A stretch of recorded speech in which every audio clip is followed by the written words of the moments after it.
स्थानिक स्वराज्य संस्थांच्या निवडणुकांमध्ये उद्धव आणि राज ठाकरे यांनी महाराष्ट्र पालथा घातला असता तर निकालाचे आकडे नक्कीच बदलले असते, अशा शब्दात संजय राऊत यांनी सामनातून ठाकरे बंधूंचे कान टोचले। तलवारीला तलवार भिडणारं नेतृत्वच यापुढे महाराष्ट्रात टिकेल। ठाकरे बंधूंच्या कार्यपद्धतीवर संजय राऊत यांनी सामनाच्या रोखठोक सदरातून परखड मतं मांडली आहेत। स्थानिक स्वराज्य संस्थांच्या निवडणुकीमध्ये भाजप आणि त्यांच्या मित्रपक्षांनी विजयाची हॅट्रिक केली। विरोधी पक्षांनी आत्मचिंतन करावं असे हे निकाल लागले आहेत। लढण्याची आणि जिंकण्याची भूक असावी लागते, ती संपलीये काय? फक्त पैसा हाच निवडणुका जिंकून देतो असं ज्यांना वाटतं त्यांनी या निवडणुकीत जिंकलेल्या फाटक्या लोकांकडे पाहायला हवं। निवडणुका लढण्याची आणि जिंकण्याची भूक राजकीय पक्षांच्या नेतृत्वास असायलाच हवी।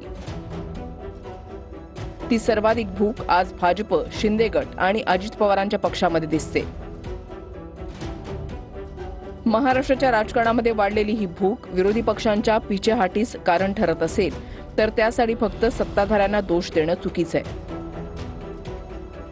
तलवारीला तलवार भिडवणारे नेतृत्वच यापुढे महाराष्ट्रामध्ये टिकेल।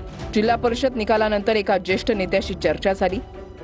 ते म्हणाले, भाजप आता 2029च्या तयारीला लागलाय आणि निवडणुकीचं बजेट आता तरी 25,000 कोटी इतकं ठरलंय, ते वाढेलही। या खेळात फडणवीस विरोधकांच्या इच्छाशक्तीची परीक्षाच घेत आहेत।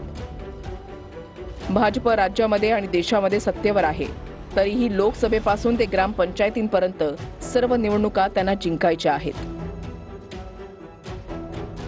जे राजकारणात आहेत आणि राजकारण हे सत्ता मिळवण्यासाठीच करायचं हे ज्यांना मान्य आहे।